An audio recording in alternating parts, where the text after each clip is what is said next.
अस्सलाम वालेकुम स्टूडेंट, सुना है क्या हाल। अच्छा स्टूडेंट, हमने क्वांटम मैकेनिक्स 1 स्टार्ट की थी, तो पीछे हमने देखा कि हमारे पास क्वांटम मैकेनिक्स है क्या, क्यों उसकी ज़रूरत पड़ी।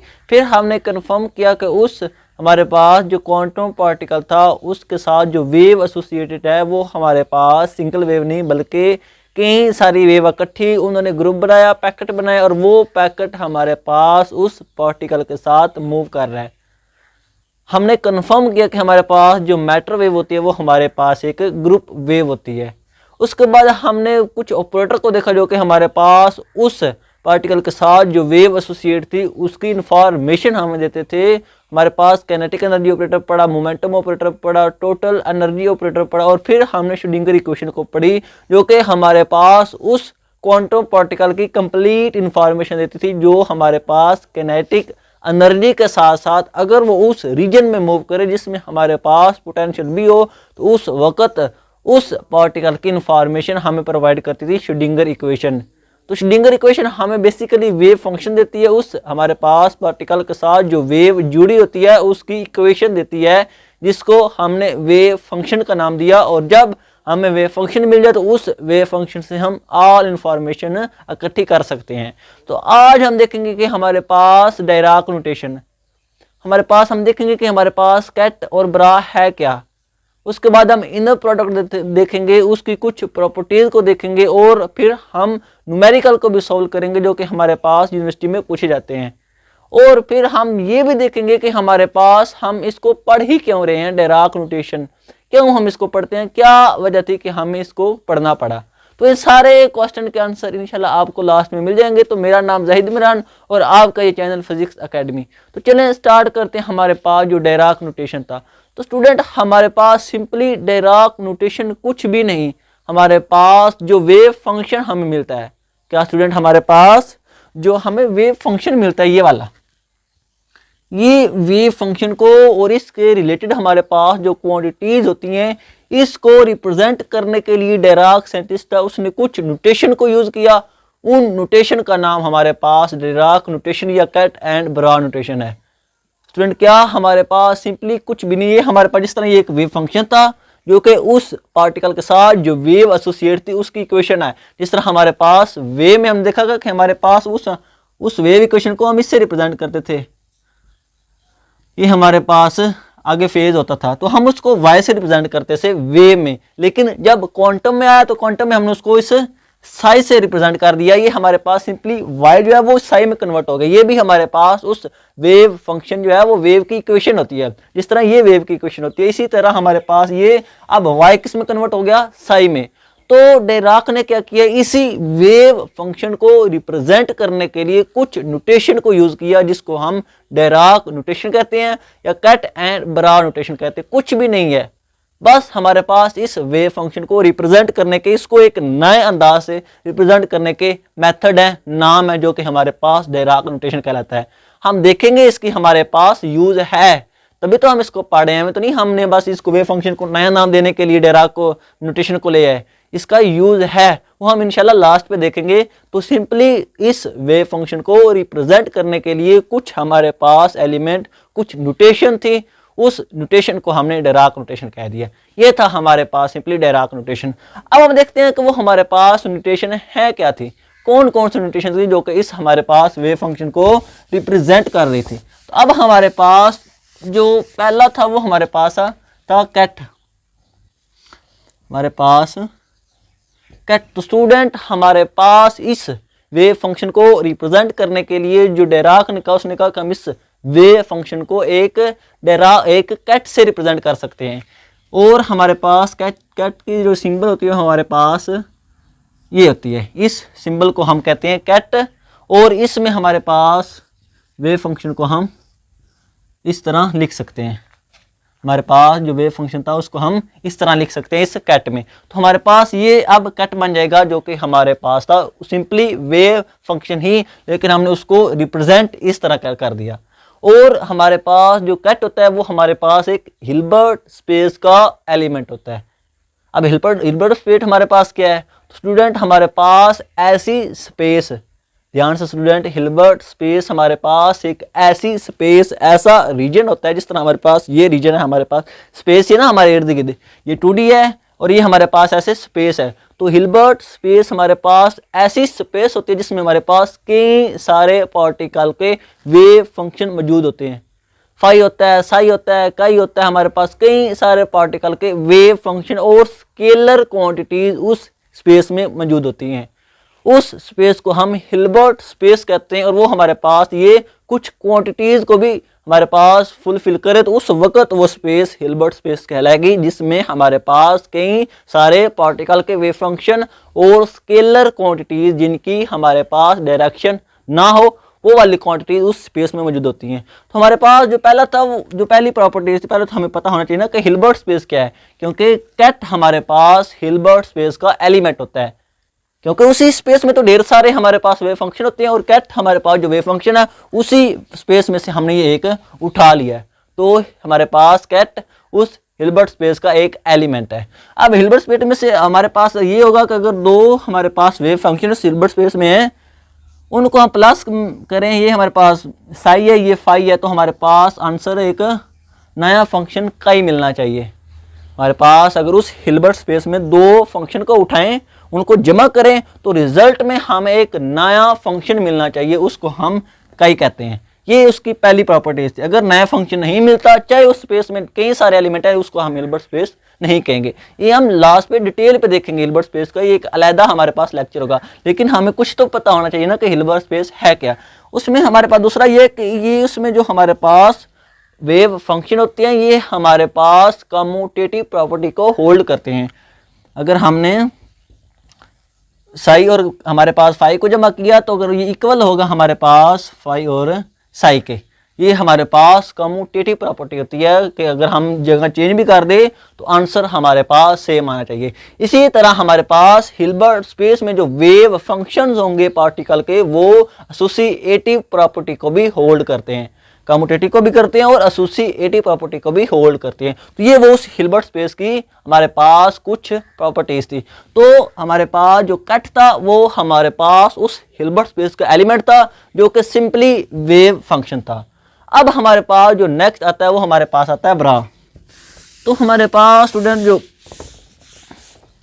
दूसरा हमारे पास रिप्रेजेंट करने था वो हमारे पास था ब्रा। ये हमारे पास स्टूडेंट कुछ भी नहीं होता, सिंपली अगर हम उस वेव फंक्शन जो कि कैट था उसका कॉम्प्लेक्स कॉन्जुगेट ले लें, तो जो रिजल्ट में हमें चीज मिलेगी वो हमारे पास कहलाएगी ब्रा।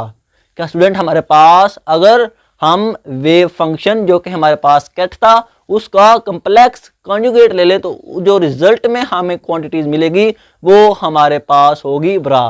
तो इसको हम रिप्रेजेंट करते हैं इससे, इसको उल्ट कर दिया हमने, कॉम्प्लेक्स कॉन्जुगेट लिए तो उसको हम रिप्रेजेंट कर सकते हैं ब्रा से, और ये हमारे पास कहलाता है उस कैट का ब्रा वेक्टर। और ये हमारे पास डुअल स्पेस का होता है, हर वेक्टर के साथ एक डुअल स्पेस हमारे पास एसोसिएट होती है, डुअल वेक्टर एसोसिएट होता है, जिसको हम ब्रा कहते हैं।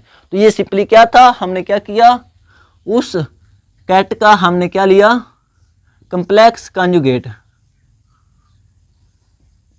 कॉम्प्लेक्स कॉन्जुगेट लिए। तो इसको हम करेंगे क्या कि हमारे पास सबसे पहले जो हमारे पास होगा वेव फंक्शन जो कि हमारे पास कैट होगा, सबसे पहले हम उसका बाहर लेंगे।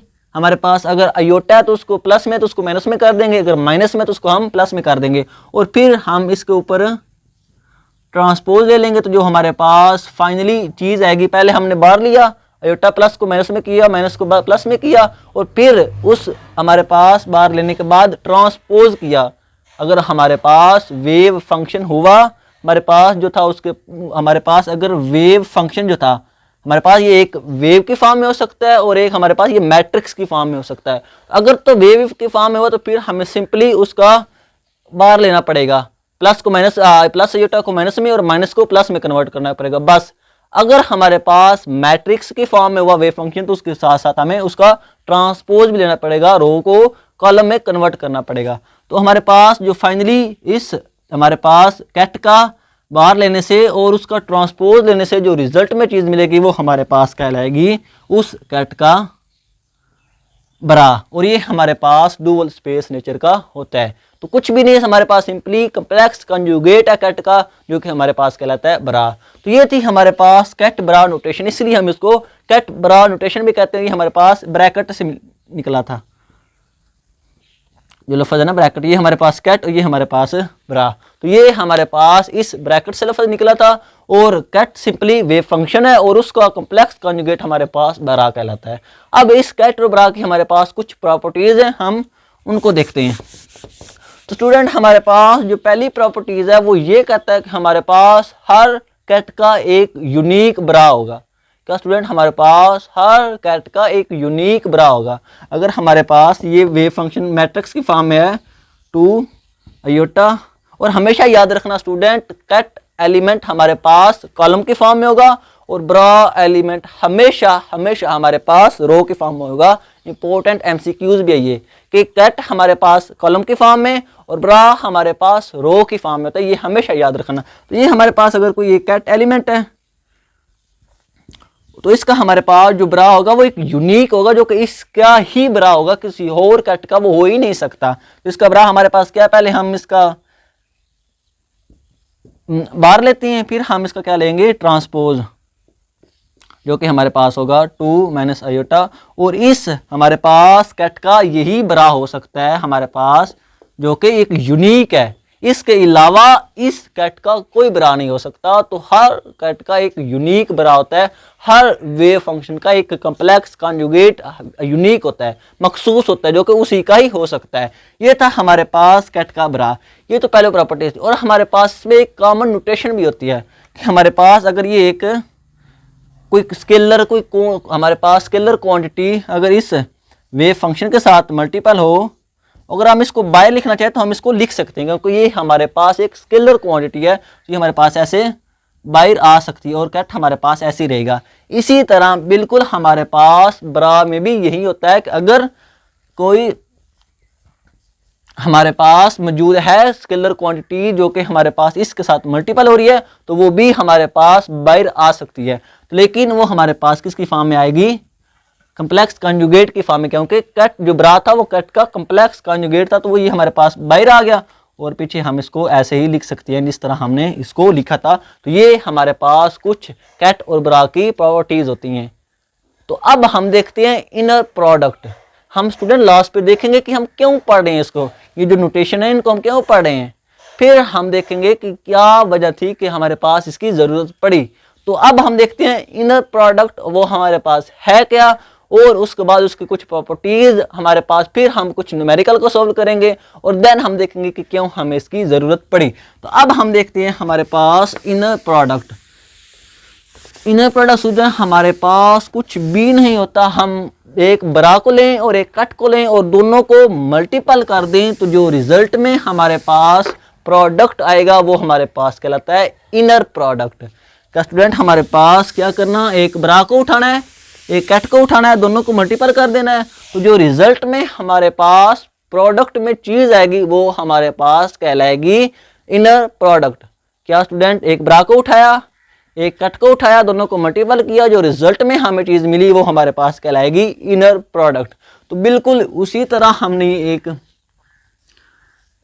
ब्रा लिया और ये हमारे पास एक कैट लिया। ये हमारे पास ब्रा था, ये हमारे पास कैट था। तो इन दोनों के प्रोडक्ट से जो हमारे पास रिजल्ट में चीज मिली उसको हम कहेंगे इनर प्रोडक्ट।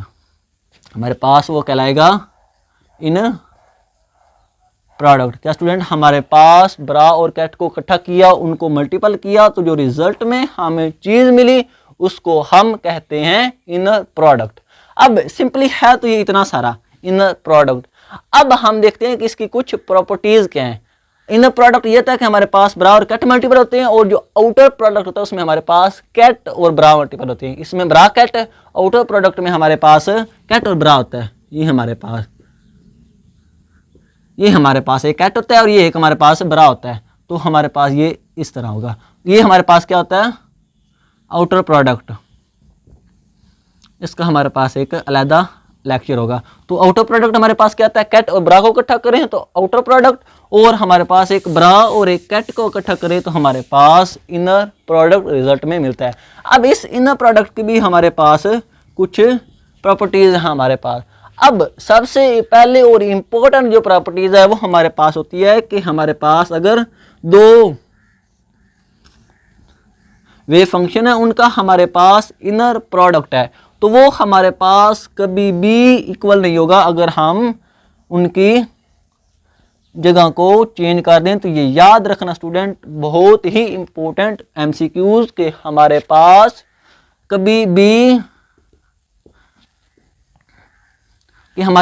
कभी भी दो वे फंक्शन का इनर प्रोडक्ट बराबर नहीं होगा अगर हम उनकी जगह को चेंज कर दें। तो स्टूडेंट हमारे पास ये जो दो वे फंक्शन है इनका इनर प्रोडक्ट कभी भी इक्वल नहीं होगा अगर हम उनकी जगह को चेंज कर दें। तो इक्वल कब होगा, जब हम इसका कॉम्प्लेक्स कंजुगेट लेंगे तो उस वक्त हमारे पास ये इक्वल हो जाएगा। जैसे कि हमारे पास ये है, अगर हम इसका कॉम्प्लेक्स कंजुगेट ले लें तो उस वक्त हमारे पास क्या हो जाएगा, इक्वल हो जाएगा। क्यों इक्वल हुआ, क्योंकि अब क्या हुआ, हमारे पास लिया हम कॉम्प्लेक्स कंजुगेट तो ये हमारे पास ब्रा कैट में कन्वर्ट हो गया, ये देखो ब्रा कैट में कन्वर्ट हो गया, और हमारे पास कैट किस में कन्वर्ट हो गया, ब्रा में। तो उस वक्त हमारे पास ये दोनों इक्वल आ सकते हैं, अदरवाइज हमारे पास डायरेक्टली ये दोनों इक्वल नहीं होते। और ये बहुत इंपॉर्टेंट न्यूमेरिकल है और अक्सर हमारे पास ये पूछा जाता है कि बताओ इसको प्रूव करो। अगर तो हमारे पास कॉम्प्लेक्स कंजुगेट ना कहा तो वो इक्वल नहीं आएंगे, और अगर हमारे पास वो कॉम्प्लेक्स कंजुगेट ऊपर हुआ तो उस वक्त जो दोनों का रिजल्ट होगा वो रिजल्ट निकाल के हम उसका सिंपली कॉम्प्लेक्स कंजुगेट ले लेंगे तो वो हमारे पास इसके इक्वल होगा। तो ये हमारे पास बहुत इंपॉर्टेंट इसकी प्रॉपर्टीज थी। अब अगर हमारे पास जो इसकी नेक्स्ट प्रॉपर्टीज है वो ये कहता है कि अगर हमारे पास दोनों जो हमारे पास इनर प्रोडक्ट है वो 1 के इक्वल आ जाए तो उसको हम कहते हैं नॉर्मलाइजेशन। ये हमारे पास वो नॉर्मलाइज वेक्टर कहलाते हैं। जो कैट हमारे पास था वो नॉर्मलाइज हो जाता है जब दोनों का इनर प्रोडक्ट बराबर आ जाए 1 के। तो अगर हमारे पास ये बराबर दोनों का 1 के इक्वल आ जाए तो उस वक्त हमारे पास ये कहलाता है नॉर्मलाइजेशन। इस प्रोसेस को हम कहते हैं नॉर्मलाइजेशन। तो जब दोनों हमारे पास कैट का इनर प्रोडक्ट लिया वो हमारे पास 1 आ गया, 1 के इक्वल आ गया, तो उस वक्त हमारे पास वो इनर प्रोडक्ट नॉर्मलाइज कहलाएगा। और अगर हमारे पास वो 0 के इक्वल आ गया तो वो हमारे पास ऑर्थोगोनल कहलाएगा। अक्सर ये हमारे पास इसमें से न्यूमेरिकल आते हैं और हम करेंगे भी, हम नॉर्मलाइजेशन वेक्टर को करेंगे, उसको प्रूव करेंगे, क्योंकि इसी में से अक्सर हमारे पास न्यूमेरिकल यूनिवर्सिटी में पूछे जाते हैं। तो ऑर्थोगोनल क्या है, अगर दोनों का इनर प्रोडक्ट 0 आ गया तो वो दोनों वेक्टर ऑर्थोगोनल कहलाएंगे, और अगर 1 के इक्वल आ गया तो उस वक्त वो दोनों वेक्टर आपस में नॉर्मलाइजेशन बन जाएंगे। ये हमारे पास इनर प्रोडक्ट की कुछ हमारे पास जो थी हमारे प्रॉपर्टीज वो थी। अब हमारे पास अगर 1 तो उस वक्त ही नॉर्मलाइजेशन, अगर हमारे पास इनर प्रोडक्ट 0 के इक्वल आ जाए तो उस वक्त हम कहेंगे कि ये हमारे पास ऑर्थोगोनल प्रॉपर्टीज कहलाता है कि जब दो कैट का इनर प्रोडक्ट हमारे पास 0 के इक्वल आ जाए तो वो ऑर्थोगोनल आपस में कहलाती हैं। ये थी हमारे पास नॉर्मलाइजेशन या हमारे पास डिराक नोटेशन, जिसमें हमने जो हमारे पास वेव फंक्शन था उसको सिंपली रिप्रेजेंट किया कैट ब्रा से, और फिर हमने इनर प्रोडक्ट लिया। अब हमारे पास ये पढ़ लिया, हम न्यूमेरिकल भी देखते हैं अभी, लेकिन सबसे पहले ये कि हम इसको क्यों पढ़ रहे हैं। कैट हमारे पास सिंपली हमारे पास जिस तरह उधर वे में हमने वेव फंक्शन को y से रिप्रेजेंट किया था, इसी तरह हमारे पास क्वांटम में वो हमारे पास साई बन गया। तो जब साई हमारे पास आ गया तो उसको हमने कैट और ब्रा में क्यों लिखा, ये हमारे पास अब हम इसको देखते हैं कि हम इसको कैट और ब्रा में क्यों लिखते हैं। तो स्टूडेंट हमारे पास जो दो हमने पहले भी देखा कि हमारे पास जो वेव फंक्शन होता है वो 2 टाइप का होता है। ये हमारे पास क्वांटम थी, एक हमारे पास उसका वेव नेचर था। क्वांटम 1 में हम सारा जो वेव फंक्शन पढ़ते हैं वो वेव वाला पढ़ते हैं। वेव से मुराद वो साइनोसाइडल की फॉर्म में होता है, साइन या कोस इसकी फॉर्म में होता है। उसके साथ जो वेव एसोसिएट होती है उसको हम साइन या कोस से रिप्रेजेंट करते हैं। लेकिन हम उस पार्टिकल के साथ जो वेव फंक्शन है उसको मैट्रिक्स की फॉर्म में भी लिख सकते हैं। हमारे पास ये जो इस तरह ये हमारे पास एक मैट्रिक्स है जो कि हमारे पास इस वेव फंक्शन को रिप्रेजेंट कर रहा है, और इसका भी वही मीनिंग होगा जो कि हमारे पास साइन वाली वेव का मीनिंग होता है कि हमारे पास मैट्रिक्स की फॉर्म में होगा, बस ये फर्क होगा, लेकिन इसका मीनिंग भी बिल्कुल उसी तरह का सेम होगा। अब हम देखते हैं कि हम इसको कैट और ब्रा को ही क्यों पढ़ रहे हैं। हमने हमारे पास जो वेव फंक्शन था उसका हमारे पास पहला तो आ गया कि हमने उसको वेव की फॉर्म में रिप्रेजेंट कर दिया, लेकिन अब हम उसको क्यों लिखते हैं कैट और ब्रा की फॉर्म में। तो स्टूडेंट हमारे पास अगर एक पार्टिकल की कई सारी वेव फंक्शन हो, पर एक पार्टिकल एक बॉक्स में है, ये वाला एक बॉक्स में हमारे पास ये एक क्वांटम पार्टिकल है, पहले हमने उसकी एनर्जी मेजर की, वो हमारे पास आई E1, फिर हमने उस पार्टिकल की एनर्जी मेजर की, वो हमारे पास आ गई E2, फिर हमने उस क्वांटम पार्टिकल की एनर्जी मेजर की तो वो हमारे पास आ गई E3। अब हर एनर्जी के रिलेटेड एक अलग उस पार्टिकल का वेव फंक्शन होगा जो उस E1 को देगा। जब हमने दूसरी दफा किया तो उसका वेव फंक्शन भी चेंज हो जाएगा जो कि हमारे पास एनर्जी E2 देगा। तीसरी दफा जब हमारे पास पार्टिकल की एनर्जी E3 आई तो उसके रिलेटेड जो उसके साथ वेव फंक्शन मूव कर रहा है वो भी चेंज हो जाएगा, वो हमारे पास बन जाएगा psi3, ये हमारे पास क्या बनेगा psi2, और ये हमारे पास psi1।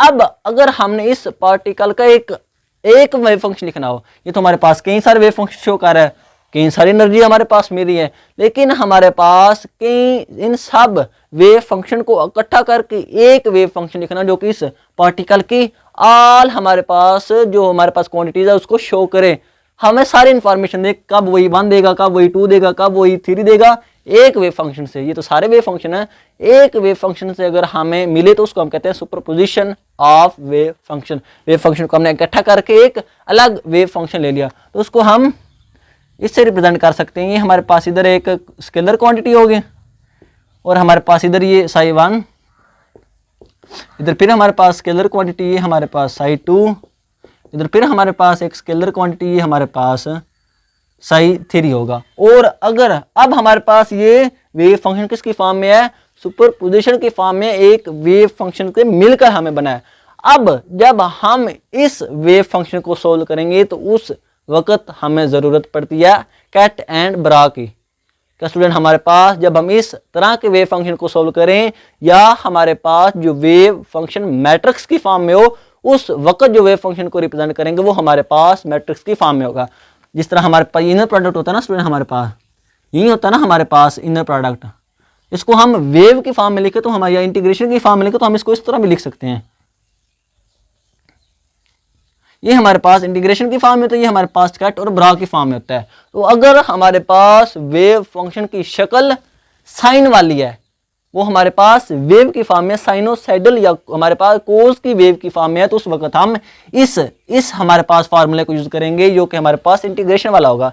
लेकिन अगर हमारे पास मैट्रिक्स हमारे पास जो वेव फंक्शन है वो कन्वर्ट हो जाए इस तरह, उसके साथ कई वेव फंक्शन और वो उन सब से मिलकर बना हो, या अगर हमारे पास वेव फंक्शन मैट्रिक्स की फॉर्म में हो तो उस वक्त हम उसको इस तरह लिख सकेंगे। अब ऐसे तो नहीं ना कि हमारे पास हम कभी हमने मैट्रिक्स की तो इंटीग्रेशन नहीं ना की स्टूडेंट, इंटीग्रेशन तो स्टूडेंट अब आपको याद होगी हमने कभी भी हम दो मैट्रिक्स की तो इंटीग्रेशन नहीं ना की। ये हमारे पास चलो जी ये एक मैट्रिक्स की इंटीग्रेशन किया है, कभी हमने ऐसा तो नहीं ना किया। हमने हमेशा कोई भी फंक्शन या स्केलर होता है या हमारे पास वो एक स्केलर क्वांटिटी होता है या हमारे पास वो इस एक्स का फंक्शन होता है, उस फंक्शन की हमारे पास इंटीग्रेशन होती है जो कि एक्स की फॉर्म में, जिस तरह हमारे पास साइनोसाइडल होता है साइन एक्स कोस एक्स, जिस तरह हमारे पास हमने वो वेव फंक्शन देखा का साइन एन, ये हमारे पास वो ऐसे इस तरह होता है। ये हमारे पास वो हमारे पास वेव फंक्शन था जो कि हमारे पास किसकी फॉर्म में है, एक्स की फॉर्म में। और अगर हमने इसकी हमारे पास इंटीग्रेशन करनी है इसकी तो आ जाएगी हमारे पास जो कि हमारे पास इस फॉर्म में होगी, क्योंकि हमारे पास एक्स हमारे पास फंक्शन है जो कि हमारे पास दी एक्स के हिसाब से उसकी इंटीग्रेशन हो जाएगी। लेकिन ना हमारे पास एक मैट्रिक्स की फॉर्म में अगर हमने इंटीग्रेशन करनी हो, अगर हमने मैट्रिक्स की इंटीग्रेशन करनी तो वो हमारे पास कभी भी नहीं आएगी, वो तो हमारे पास नहीं ना आ सकती। तो इसलिए वेव फंक्शन को जब मैट्रिक्स की फॉर्म में होगा या जब वेव फंक्शन हमारे पास कई सारे वेव फंक्शन का मजमूआ होगा उस वक्त हम यूज करेंगे डिराक नोटेशन या कट एंड ब्रा नोटेशन। ये थी इसकी इंपॉर्टेंस, इसलिए हम इसको पढ़ते हैं। एवं नहीं हमने इसको उठाकर पढ़ लिया। जिस तरह फर्ज करो अगर हमने अब ये मैट्रिक्स था, ये हमारे पास एक मैट्रिक्स था सपोज करो, तो अब अगर हमने इनर प्रोडक्ट निकालना तो हम क्या करते हैं, ब्रा लेते हैं। तो ब्रा हमारे पास क्या होता है, सिंपली कंप्लेक्स कॉन्जुगेट होता है। अगर हमारे पास आयोटा वाली हो तो उसको हम लिख लेते हैं, अगर ना हो तो फिर हम उसका सिंपली ट्रांसपोज ले लेते हैं। तो ये हमारे पास 2 1 बन जाएगा और ये हमारे पास इस तरह, ये हमारे पास अब ब्रा आ गया। तो अब अगर हमने इसको शो करना है तो इस वक्त अगर हमने अब इसका इनर प्रोडक्ट लेना तो हम क्या करेंगे, ये वाला लेंगे, पहले ब्रा लिखेंगे जो ये था 2 1 1 और हमारे पास कैट क्या था इसका 2 1, हमारे पास 2 1। तो देखो स्टूडेंट, हमने जब वेव फंक्शन मैट्रिक्स की फॉर्म में था तो उस वक्त उसका हमने कैट और ब्रा इनर प्रोडक्ट इस तरह लिख लिया, जो कि हमारे पास जब कैट और ब्रा या जो हमारे पास जो वेव फंक्शन मैट्रिक्स की फॉर्म में था उसको हमने इस फॉर्म में नहीं लिखा। इस फॉर्म में हम उसी वक्त लिखेंगे जब हमारे पास वेव फंक्शन साइन की फॉर्म में होगा। अदरवाइज हम ये वाला फार्मूला यूज करेंगे, कैट और ब्रा यूज करेंगे, या वेव फंक्शन हमारे पास वे कई सारे वेव फंक्शन का कॉम्बिनेशन हो उस वक्त हमारे पास जो यूज करते हैं वो होती है कैट एंड ब्रा। ये थी इसकी इंपॉर्टेंस, इसलिए हम इसको पढ़ते हैं। क्वांटम में कोई चीज भी स्टूडेंट याद रखना ऐसे नहीं है, क्वांटम का फिजिक्स जितनी भी है उसमें कोई चीज भी हमारे पास बेसूद नहीं है, उसका कुछ ना कुछ यूज है, तभी हम उसको पढ़ते हैं। तो जब हमारे पास सिंपली वेव फंक्शन वेव की फॉर्म में हो तो उस वक्त हम ये वाला फार्मूला, जब हमारे पास वेव फंक्शन मैट्रिक्स या कई सारे वेव फंक्शन का कॉम्बिनेशन हो तो उस वक्त हम यूज करते हैं डिराक नोटेशन या कैट एंड ब्रा नोटेशन। ये थी इसकी इंपॉर्टेंस। अब हम देखते हैं न्यूमेरिकल को, कि हमारे पास जो न्यूमेरिकल पूछे जाते हैं तो स्टूडेंट हमारे पास हम देखते हैं, हम नॉर्मलाइजेशन से हमारे पास एक न्यूमेरिकल करेंगे, आपके कंसेप्ट इंशाल्लाह क्लियर हो जाएंगे नॉर्मलाइजेशन को लेकर। स्टूडेंट वो हमारे पास कहता है कि हमारे पास ये एक वेक्टर है कैट है। हमने कहा था कि हमारे पास हमेशा कैट एक मैट्रिक्स की फॉर्म में होगा, रो में कभी भी नहीं हो सकता। तो वो कहता है कि हमारे पास एक ये कैट है। अब वो ये कहता है कि बताओ हमारे पास ये नॉर्मलाइजेशन है या नहीं, अगर तो है फिर तो ठीक, अगर नहीं तो वो कहता है कि इसको नॉर्मलाइज करो, इसको नॉर्मलाइज करो। तो अब हम देखते हैं, सबसे पहले तो देखते हैं कि हमारे पास हमने इसकी क्या निकालनी है, हमने नॉर्मलाइजेशन करना है, हमने नॉर्मलाइजेशन करना है। तो अब हम क्या करेंगे, सबसे पहले हम इनर प्रोडक्ट लेंगे, अगर वो 1 के इक्वल है तो फिर तो नॉर्मलाइजेशन है, अगर नहीं तो फिर हम उसको बनाएंगे नॉर्मलाइजेशन। तो अब हम सबसे पहले हमारा क्या काम है, इनर प्रोडक्ट लेना, जो कि हमारे पास क्या होता है, ब्रा और कैट का इनर प्रोडक्ट होता है। तो अब हमने इसका ब्रा लेना है, तो हमारे पास जो ब्रा वेक्टर आएगा वो हमारे पास आएगा। क्या हम करते हैं, पहले सबसे हम वो बार लेते हैं, फिर हम ट्रांसपोज ले लेते हैं। जब हमने बार लिया तो वो 1 ये माइनस से हटा जाएगा, और जब ट्रांसपोज लेंगे तो वो हमारे पास इसकी फॉर्म में आ जाएगा, और ये देखो एक रो मैट्रिक्स बन गया। स्टूडेंट ब्रा हमेशा रो की फॉर्म में होगा और हमारे पास जो कैट है वो हमेशा कॉलम की फॉर्म में होगा। अब हमने इनर प्रोडक्ट लेना है, अब हमने लेना है इनर प्रोडक्ट, तो हम ब्रा की वैल्यू पहले पुट करते हैं, फिर कैट की पुट करते हैं, और ये हमारे पास किसके इक्वल होता है 1 1, और ये plus minus minus iota square. तो ये हमारे पास आयोटा स्क्वायर किसके इक्वल होता है, आयोटा स्क्वायर -1। तो ये माइनस माइनस प्लस होकर हमारे पास 2 बन जाएगा। तो अगर तो हमारे पास ये इनर प्रोडक्ट 1 के इक्वल आता तो हम कह सकते हैं ये हमारे पास जो कैट है ये हमारे पास नॉर्मलाइजेशन है। लेकिन अब हमारे पास वो किसके इक्वल आया 2 के। तो अब हमारा नेक्स्ट काम है, हमने इसको नॉर्मलाइजेशन बनाना है, हमने इसको नॉर्मलाइजेशन बनाना है। तो हम क्या करते हैं, अब हम इस वेव फंक्शन को नॉर्मलाइज बनाएंगे। तो इसका क्या तरीकेकार है, पहला तो ये कि हमारे पास 1 के इक्वल आता वो नॉर्मलाइजेशन था, अगर नहीं आया तो अब हम उसको बनाएंगे। तो अब हमारा नेक्स्ट काम क्या है, उसको नॉर्मलाइजेशन बनाना। तो हम सपोज करते हैं कि हमारे पास ये जो वेव फंक्शन था वो हमारे पास अब इसकी फॉर्म में है। ये हमने एक कांस्टेंट साथ में लिखा 1 आयोटा।